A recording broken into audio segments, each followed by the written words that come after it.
প্রায় 4,500 মতো আমার ইফতার পার্টিতে অংশগ্রহণ করেছে রোজগাররা, এবং আমাদের 2 বিধায়ক, সব প্রধান, উপপ্রধান, সমিতির সভাপতি, কর্মদক্ষ, জেলা পরিষদ সবাই উপস্থিত ছিল। এই যে ইফতার আমি প্রত্যেক বছর করি রমজান মাসে, পবিত্র রমজান মাসে যারা রোজগার তাদের আমি করি, তাদেরকে এবং আল্লাহর কাছে দোয়া করি, প্রার্থনা করি এই যে দাওয়াত ইফতার মানুষ সবার কাছে সমভাবপূর্ণ হয় না, অনেকে করে কম বেশি মানুষে, কিন্তু আমি যখন করি হাজার হাজার মানুষ আমার এই ইফতার পার্টিতে অংশগ্রহণ করে। এটা আমার প্রেম ভালোবাসা তাদের প্রতি, আর তাদের আমাকে ভালোবাসে, তার ভালোবাসা টানে আসে। আচ্ছা, আপনাকে কখনো দেখা যায় শিবরাত্রির পুজোয় মেতে উঠতে, আবার কখনো হনুমান মন্দিরের বার্ষিক উৎসবে, আবার আজকে দেখা যাচ্ছে ইসলাম ধর্মীয় মানুষদের নিয়ে ইফতার পার্টি।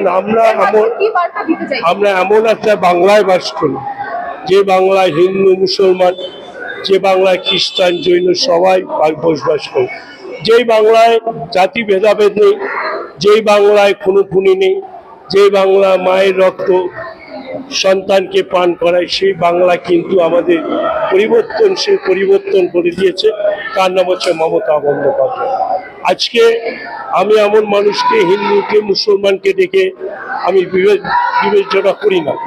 আমার ডান থেকে যদি রাম থাকে, বা দিকে রহিম আছে, ডান দিকে যদি সুমন থাকে, বা দিকে আমার খোকন আছে।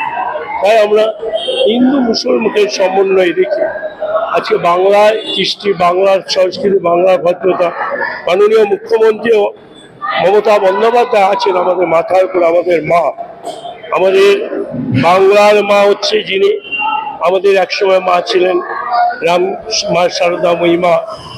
আমরা কিন্তু সেই মার রূপে পেয়েছি মমতা বন্দ্যোপাধ্যায়কে। আমরা পেয়েছি দশভুজার দেবী দুর্গা, দেবী চন্ডিকা, তার নাম হচ্ছে মমতা বন্দ্যোপাধ্যায়। মমতা যতদিন থাকবে আমাদের কোনো ভয় নেই। মমতা আমাদের মা, সন্তানদের আঁকলে রাখার ক্ষমতা মমতা বন্দ্যোপাধ্যায় আছে। তাই আজকে ইফতার পার্টিতে দাউদ ইফতারে হাজার হাজার মানুষ এসে, তাতে আমার